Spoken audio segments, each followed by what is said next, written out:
नमस्कार, आप देख रहे हैं इंडिया स्पीक डेली अर्थात no left no right only सनातनी वॉइस और मैं हूं आपके साथ संदीप देव। आज बात करेंगे संसद के विशेष सत्र में कल 17 अप्रैल 2026 का दिन भारतीय संसदीय इतिहास में एक बड़े राजनीतिक घटनाक्रम का गवाह बना। इस पूरे घटनाक्रम का एक विस्तृत और आलोचनात्मक विश्लेषण आज आपको यहां देने जा रहा हूं, तो आप लोग बने रहिए इस वीडियो के साथ।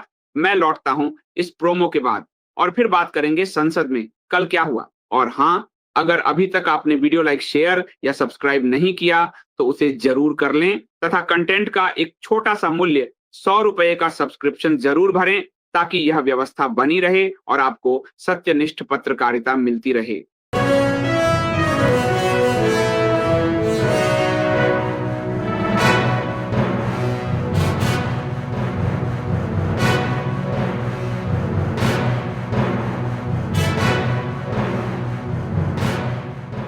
तो चलिए शुरुआत करते हैं। कल 17 अप्रैल 2026 का दिन भारतीय संसदीय इतिहास में एक बड़े राजनीतिक घटनाक्रम का गवाह बना।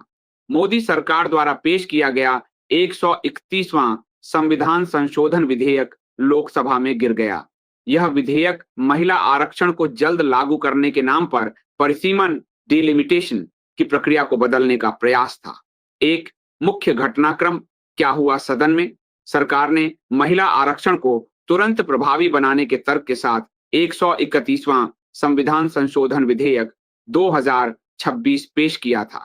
मतदान का परिणाम, विधेयक के पक्ष में 298 वोट पड़े जबकि विपक्ष में 230 वोट।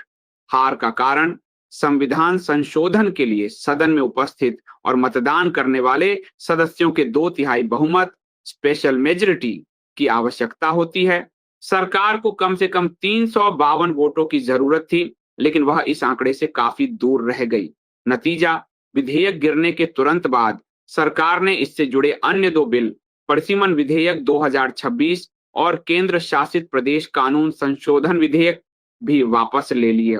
2, विवाद की जड़, महिला आरक्षण की आड़ में परिसीमन। विपक्ष और आलोचकों का मुख्य आरोप यह था कि सरकार महिला आरक्षण को एक ट्रोजन हॉर्स, छलावरण की तरह इस्तेमाल कर रही है। 2011 की जनगणना का मुद्दा, सरकार चाहती थी कि परिसीमन 2011 की जनगणना के आधार पर हो जाए ताकि महिला आरक्षण को 2029 के चुनावों से पहले लागू किया जा सके। दक्षिण बनाम उत्तर का संघर्ष, विपक्ष विशेषकर दक्षिणी राज्यों के दल जैसे डीएमके का तर्क था कि 2011 के आंकड़ों के आधार पर सीटों का पुनर्गठन करने से उन राज्यों को नुकसान होगा जिन्होंने जनसंख्या नियंत्रण में बेहतर काम किया है। इससे उत्तर भारत, यूपी, बिहार की सीटें नाटकीय रूप से बढ़ जाती और दक्षिण भारत का राजनीतिक प्रतिनिधित्व कम हो जाता। अनुच्छेद 82 में बदलाव, सरकार अनुच्छेद 82 में संशोधन कर उस फ्रीज रोक को हटाना चाहती थी जिसके तहत अगला परिसीमन 2026 के बाद होने वाली पहली जनगणना के बाद ही होना तय है। आइए आपको विपक्ष की ओर से अखिलेश यादव ने इस पर क्या कहा वह आपको सुनाते हैं। नारी को अपने संगठन में नहीं रखा, उनके मान सम्मान के लिए कैसे रखेंगे। और अगर ये बात गलत है, अध्यक्ष महोदय, जिस पेरेंटल संगठन से आप निकले हैं उसमें मान सम्मान के लिए संगठन में कितनी नारी हैं ये बता दें आप। और इनका, क्योंकि पिछले कई वर्षों से अध्यक्ष जी ये सरकार में है और मैं सुन रहा था माननीय मंत्री जी को मैं सुन रहा था, उन्होंने बहुत सारे योजनाएं, बहुत सारे कार्यक्रमों की जानकारी दी। लेकिन अगर हम दुनिया के आंकड़े देखें, जेंडर इक्वलिटी में हम कहां खड़े हैं, हम 146 में 127वीं जगह पर खड़े हैं। और अगर हम इनके खुद के सरकारों को देखें अगर, तो अध्यक्ष महोदय इनके 21 जगह सरकारें हैं,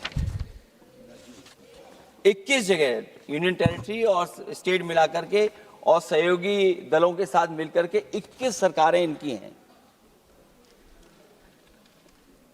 भारतीय जनता पार्टी ये बताए कि उनके 21 स्टेट में जहां सरकारें उनके सहयोगी साथियों के साथ चल रही हैं, कितने मुख्यमंत्री इनके बने हुए हैं, कितनी महिला मुख्यमंत्री बनी हुई इनकी? जीरो। और जो दिल्ली की बनी हुई हैं, हालांकि वो हाफ चीफ मिनिस्टर हैं और वो भी महिला होने के नाते केवल हाफ चीफ मिनिस्टर हैं। नहीं, अधिकार कहां हैं? एक चीफ मिनिस्टर के जो अधिकार होते हैं, एक स्टेट के जो अधिकार होते हैं, क्या आपके दिल्ली की मुख्यमंत्री के पास वो अधिकार है? और फिर जो अभी तक जो सबसे बड़ी पार्टी है, जो सबसे बड़ी पार्टी अपने आप को कहते हैं, पूरे देश में जितने भी इनके विधायक चुने गए हैं, आप बताओ आपकी संख्या क्या है? 10% से ऊपर नहीं जा पा रहे हैं आप? क्या 10% से ऊपर हैं आप? और फिर लोकसभा की गिनती में अगर हम देखें तो लोकसभा की गिनती में कितने संख्या में आप हैं? इसलिए अध्यक्ष महोदय, जहां हम ये कहते हैं कि हम महिला आरक्षण के पक्ष में हैं, वहीं कुछ सवाल हमारे भी आपके लिए हैं। वहीं हमारा सवाल ये भी है कि जल्दीबाजी क्यों है? आखिरकार महिला आरक्षण के नाम पर जल्दीबाजी क्यों है भाजपा के अंदर?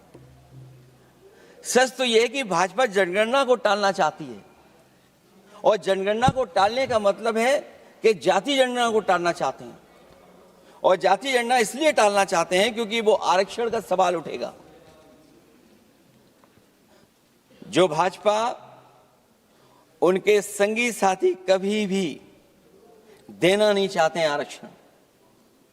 भाजपा को ये भी अच्छी तरह याद है कि पीडीए में ए का मतलब आधी आबादी है, मतलब महिलाएं भी पूरी की पूरी उसमें गिनती में आती। एक बड़ा चुनावी सच ये भी है कि भाजपा की चुनावी घपलेबाजी अब पूरी तरह से भंडाफोड़ हो गई है। जो एसआईआर आप लेकर के आए थे अध्यक्ष महोदय, उत्तर प्रदेश में हम लोगों ने बड़े करीब से देखा एसआईआर। वो कहने को तो एसआईआर था, लेकिन सच्चाई में वो एनआरसी का रूप था।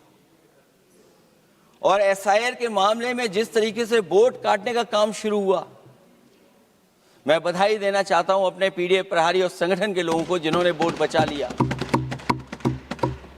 जब पहली गिनती में हम लोग बचाने में कामयाब हो गए तो अध्यक्ष महोदय, भारतीय जनता पार्टी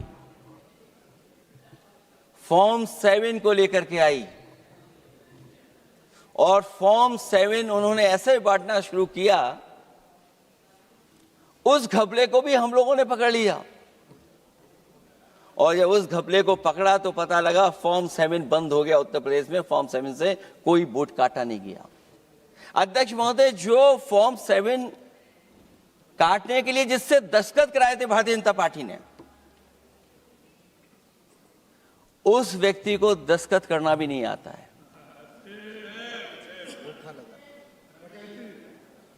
अध्यक्ष महोदय, जो एसआईआर के बहाने फॉर्म 7 लेकर के आए थे, जो फॉर्म 7 दस्तखत करा करके वोट काटे जा रहे थे उत्तर प्रदेश में, जब पकड़ा गया, हम लोगों को जानकारी मिली, हम लोगों ने उसको प्रेस के सामने लेकर के आए और चुनाव आयोग को शिकायत की।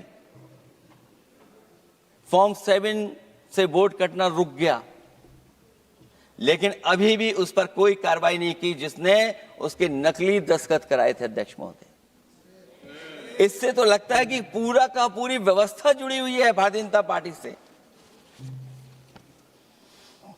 और धीरे धीरे जो भारतीय जनता पार्टी की सरकार चली है, हेरा फेरी हम लोग पकड़ लिए, भाजपा की कलई खुल गई और उसके समर्थक और वोटरों का आकार पड़ने लगा। जब तब भाजपा निराशा के इस दौर में उभरने के लिए बिल लेकर के आ रही है।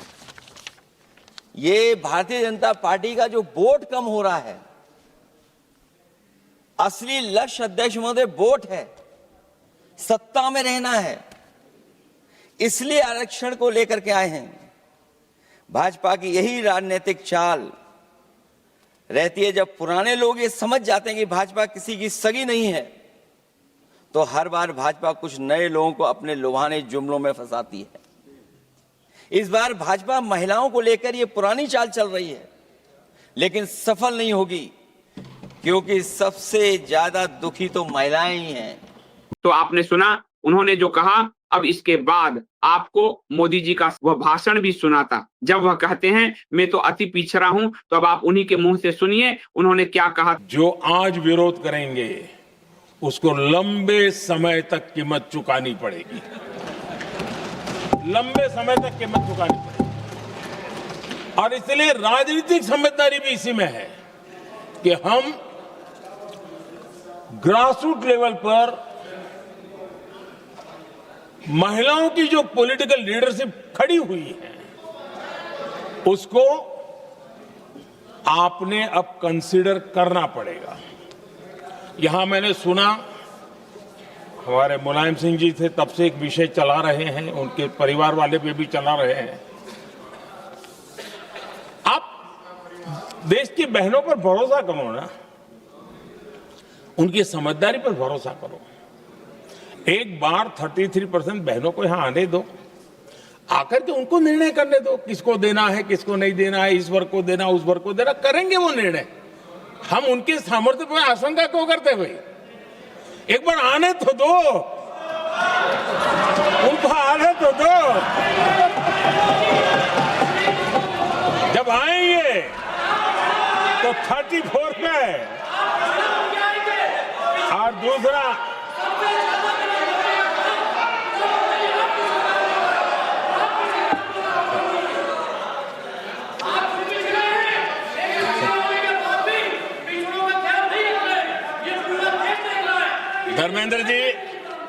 धर्मेंद्र जी मैं आपका बहुत आभारी हूं कि आपने मेरी पहचान करा दी। ये बात सही है, मैं अति पिछड़े समाज से आता हूं।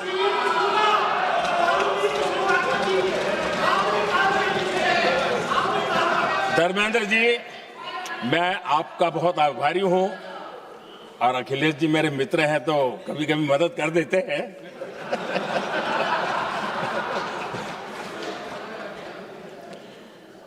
ये बात सही है कि मैं अति पिछड़े समाज से आता हूं, लेकिन मेरा दायित्व समाज के सबको साथ लेके चलने का है, और यही मेरे संविधान ने मुझे यही रास्ता दिखाया है। मेरे लिए संविधान ही सर्वोपरि है, और इसलिए और यह संविधान की ताकत है कि मेरे जैसा अत्यंत छोटे समाज का, अति पिछड़े समाज के व्यक्ति को इतना बड़ा दायित्व देश ने दिया। तो देख लिया आपने, हमारे प्रधानमंत्री जी का उन्नति हुआ है या अवन्नति, ये आप जरूर बताएं। अब चलते हैं इसके तीसरे पॉइंट पर, जिसमें सरकार और विपक्ष के तर्क क्या है। इसमें बात करें पक्ष की तो महिला आरक्षण, सीटों की संख्या और समय सीमा को लेकर सरकार बीजेपी का तर्क है कि हम महिलाओं को तुरंत उनका अधिकार देना चाहते हैं, जिसके लिए परिसीमन अनिवार्य है। लोकसभा सीटों को बढ़ाकर 850 करने की योजना थी, ताकि किसी राज्य की सीटें कम न हो। 2027 की जनगणना का इंतजार करने से आरक्षण 2034 तक टल जाएगा। वही बात करें विपक्ष की, तो विपक्ष इंडिया गठबंधन का तर्क है आरक्षण का स्वागत है, लेकिन इसे परिसीमन और जनगणना की पेचीदगियों में फंसाकर देरी की जा रही है। सीटों की संख्या बढ़ाना केवल संख्यात्मक समाधान है, यह क्षेत्रीय असंतुलन और संघीय ढांचे को चोट पहुंचाएगा। सरकार 2011 के पुराने आंकड़ों का राजनीतिक लाभ के लिए इस्तेमाल करना चाहती है। पॉइंट नंबर 4, अगर मानवीय और वैचारिक पक्ष देखें तो इस बिल का गिरना केवल एक विधायी विफलता नहीं है, बल्कि यह भारतीय लोकतंत्र के गहरे अंतर्विरोधों को उजागर करता है। संघीय ढांचे पर प्रहार, भारत जैसे विविधतापूर्ण देश में एक व्यक्ति एक वोट का सिद्धांत समान क्षेत्रीय प्रतिनिधित्व के साथ टकरा रहा है। दक्षिण भारत के राज्यों को उनकी विकासपरक उपलब्धियों, जनसंख्या नियंत्रण के लिए राजनीतिक रूप से दंडित करना लोकतांत्रिक रूप से अनैतिक प्रतीत होता है। सृजनशीलता का अभाव। सरकार ने महिला आरक्षण जैसे संवेदनशील और सर्वसम्मत मुद्दे को परिसीमन जैसे विवादित मुद्दे के साथ जोड़कर एक राजनीतिक जुआ खेला। यदि मंशा केवल महिला सशक्तिकरण की होती तो इसे बिना किसी शर्त या जटिल तकनीकी बदलाव के लागू करने का मार्ग प्रशस्त किया जा सकता था। प्रक्रियात्मक जल्दबाजी, महत्वपूर्ण विधेयकों को चर्चा के लिए पर्याप्त समय न देना और उन्हें विशेष सत्र में सर्कुलेट करना संसदीय गरिमा के विपरीत था। विपक्ष की एकता ने यहां एक चेक एंड बैलेंस का काम किया। अब आप देखिए कैसे लोकसभा में जब इस विधेयक पर मतदान हुआ और उसके बाद जो परिणाम आया तो कैसे सत्ता पक्ष के चेहरे संसद में उतर गए और सभी सर पकड़कर संसद में बैठा रहा। उसके बाद लोकसभा अध्यक्ष ओम बिरला ने इस विधेयक पर रोक लगा दी और कहा कि संसदीय नियमों के अनुकूल जितना वोट चाहिए वह नहीं मिला, इसलिए इस पर अब आगे की कार्यवाही करना संभव नहीं है। प्रश्न ये था कि भारत के संविधान का और संशोधन करने वाले विधेयक पर विचार किए जाए। शुद्धि के अध्ययन मत विभाजन इस प्रकार है: हाँ 298 298, ना 230 230। प्रस्ताव संविधान के अनुच्छेद 368 के उपबंधों के अनुसार सभा की कुल सदस्य संख्या के बहुमत द्वारा तथा सभा के उपस्थित और मत देने वाले सदस्यों के कम से कम 2/3 बहुमत द्वारा पारित नहीं हुआ। अब इस संविधान संशोधन पर विधेयक पर आगे की कार्रवाई करना संभव नहीं है। अब आते हैं इसके निष्कर्ष पर। तो यह मोदी सरकार के लिए एक बड़ा विधायी झटका है, क्योंकि यह पहली बार है जब उनके कार्यकाल में कोई महत्वपूर्ण संविधान संशोधन बिल इस तरह सदन में गिरा है। अब गेंद फिर से सरकार के पाले में है। क्या वह बिना परिसीमन की शर्त के महिला आरक्षण लागू करेगी या 2027 की जनगणना तक इस मुद्दे को ठंडे बस्ते में डाल देगी? वर्तमान स्थिति में नारी शक्ति के नाम पर मोदी सरकार द्वारा किया गया छलावा और परिसीमन को बदलने के प्रयास पर विपक्ष ने तेज हथौड़ा जड़ तो दिया है, परंतु सवाल उठता है कि केंद्र सरकार संसद के अंदर और बाहर महिलाओं के नाम पर जनता की आंख में धूल क्यों झोंक रही थी? क्या यह सब कुछ केवल बंगाल चुनाव में महिलाओं को मूर्ख बनाकर वोट लेने के लिए चली गई चाल थी? यदि बिल पास हो जाता तो महिला सशक्तिकरण के नाम पर भाजपा वोट मांगती। बिल पास नहीं हुआ तो विपक्ष को महिला विरोधी बताकर वोट मांग रही है।